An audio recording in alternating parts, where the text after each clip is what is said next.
What if I told you that SpongeBob SquarePants isn't happy? He's dissociating. And the show has been documenting his psychological breakdown in plain sight for 25 years. This isn't another he's dead theory. This is worse, because the evidence is in every single episode. It's in his voice, his eyes, his behavior. And once you see it, you can't unsee it. By the end of this video, you'll understand why SpongeBob SquarePants is the darkest show ever made for children. So let's dive in. First, let me show you the lie that the show has been selling for 25 years. SpongeBob SquarePants premiered in 1999 as a fun, innocent cartoon about an optimistic sponge who lives in a pineapple under the sea. Kid stuff, right? Wrong, because if you actually watch the show, and I mean really watch it, there's a pattern. A dark, consistent pattern that's been there since day one.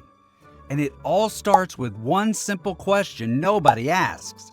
Why is SpongeBob so happy? Think about it. The guy works a dead-end job at a fast food restaurant. He's underpaid. His boss is a cheapskate who wouldn't give him a raise if his life depended on it. His best friend is an unemployed starfish. His neighbor openly hates him. He lives alone. No family around. No girlfriend. No real prospects. By all accounts, SpongeBob should be miserable, depressed even. But he's not. He's the happiest character in television history. Unless his happiness is the problem. And here's proof. What if SpongeBob's happiness isn't real? What if it's a coping mechanism?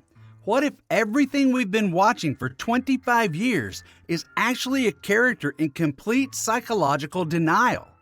And the show has been telling us this the entire time. Let me show you exactly what I mean, starting with the episode that makes this impossible to ignore. Are You Happy Now from Season 8? This episode is literally about Squidward trying to remember his happiest memory. And you know what happens? He can't. He literally cannot remember a single happy moment from his entire life. Look at his face. It's not cartoon sadness. That's clinical depression. He grows a literal beard of sorrow and spirals so deep into depression that SpongeBob has to intervene. But here's what's disturbing. SpongeBob's solution isn't therapy or helping Squidward process his trauma. It's throwing him a surprise party with papier-mâché replicas of himself. And Squidward only becomes happy when he destroys them in a maniacal rage. This aired on Nickelodeon for kids. And the episode treats manufactured joy, even destructive joy, as the solution to genuine depression. And that's just the beginning, because this pattern shows up everywhere. Remember SB 129 when Squidward time traveled to the future? Get me out of here! After going through the chrome future, he ends up in a completely white void. Not a void with SpongeBob and Patrick, a void where he's completely alone. The void is called nowhere, and all Squidward hears is the word alone echoing over and over again from disembodied voices. He's trapped in literal nothingness.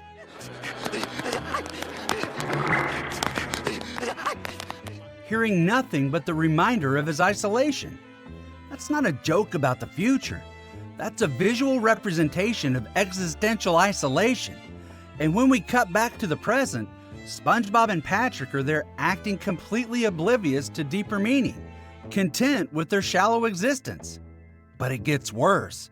The chrome future sequence shows everything sterile, empty, lifeless. A world where happiness has been engineered out of existence. It's a Planet of the Apes-style cautionary tale buried in a kid's cartoon. And if you think that's dark, wait until you see this. In Dying for Pie, Squidward thinks SpongeBob is going to die after eating an explosive pie. Here's your order, sir. Thanks. So he spends the whole day giving him the best day ever. SpongeBob has no idea he's supposedly dying. But here's the thing. The episode reveals that SpongeBob lives like this every day. He has a literal friendship list of mundane activities. Next! Eating ice cream, watching the sunset, playing in the sand, and treats each one like it's a profound miracle. Every single day is the best day ever to him because he's completely disconnected from reality. SpongeBob's happiness doesn't come from good things happening to him. It comes from his complete inability to process negativity. That's not optimism. That's someone desperately clinging to routine to avoid confronting the meaninglessness of their existence. So, what's the secret? Here it is. SpongeBob SquarePants is a show about a character who is so psychologically damaged that he can only survive by living in complete denial of reality. His happiness isn't inspiration, it's dissociation, it's trauma response, and the show has been documenting his mental breakdown for 25 years. Don't believe me? Let's look at what happens when his denial cracks. In the paper, SpongeBob finds infinite joy in literal garbage, a piece of paper. This isn't optimism, it's manic behavior. He treats a discarded piece of trash like it's the greatest gift he's ever received. Squidward, who gave him the paper, is horrified by how much joy SpongeBob derives from nothing. In I Had an Accident, SpongeBob becomes completely agoraphobic after one injury, showing extreme psychological fragility beneath the surface. One broken butt cheek and he refuses to leave his house. Ever. He'd rather live in isolation than face the possibility of pain again. In Graveyard Shift, when faced with actual danger, SpongeBob completely falls apart. His happiness can't survive genuine threat. The moment the lights go out and he thinks the hash-slinging slasher is real, all that optimism evaporates instantly. In Rock Bottom, when SpongeBob is truly alone, separated from his routine, he breaks down into panic. His happiness requires specific conditions to maintain. Take away the familiar environment, the predictable patterns, and he becomes a terrified, sobbing mess. And here's what's really disturbing. In each of these episodes, the moment he returns to his normal routine, the happiness comes back immediately, like flipping a switch. That's not emotional resilience, that's compartmentalization. But the darkest part? The show knows. Stephen Hillenburg, the creator, was a marine biologist. He understood ocean life, ecosystems, the fragility of organisms, and he created a character who lives at the bottom of the ocean, literally rock bottom, surrounded by characters who are miserable, cynical, and broken, and made him the happiest one there. That's not an accident. That's intentional. And critics have been noticing this for years, but nobody was paying attention. Hillenburg also taught marine biology before creating SpongeBob. He understood education, child development, and how to communicate complex ideas to young audiences. So when he created a show that looks like a simple kids cartoon but contains layers of existential horror, that was a choice. Professor Robert Thompson from Syracuse University's Center for the Study of Popular Television said the show is subtly subversive because it's so incredibly naive, deliberately. The naivety isn't accidental, it's weaponized. Spongehenge from Season 5, SpongeBob literally loses his mind, builds monuments to himself, and the episode ends with a time card reading 3,000 years later, showing Bikini Bottom destroyed. The episode shows SpongeBob so consumed by jellyfish bothering him that he creates stone statues of himself to attract them. It's obsessive, megalomaniacal, and the final shot, thousands of years later, the Krusty Krab buried in sand, only the statues remain, discovered by alien journalists, is genuinely haunting. It's a Planet of the Apes homage in a children's cartoon. Squid's visit. SpongeBob's house is revealed to be a shrine to Squidward. Obsessive, unhealthy behavior presented as friendship. He has exact replicas of Squidward's belongings, all 492 self-portraits, even the chip in the paint from when Squidward moved in. That's not admiration, that's stalking. This episode is frequently cited by fans as one of the most psychologically disturbing in the entire series. It plays like a horror movie. But wait, it gets even darker. We've been watching this for 25 years, laughing at it, celebrating it. SpongeBob's optimism is marketed on t-shirts. His catchphrases are memes. "I'm ready" is an inspirational quote. But what if this toxic positivity, this refusal to acknowledge pain, is exactly what creates the misery around him? Imagine being Squidward. You wake up every day next to someone who is so aggressively, relentlessly happy that it makes your pain feel invalid. Someone who won't acknowledge reality. Someone whose smile feels like a weapon. You tell them you're sad, and they respond by forcing you to be happy.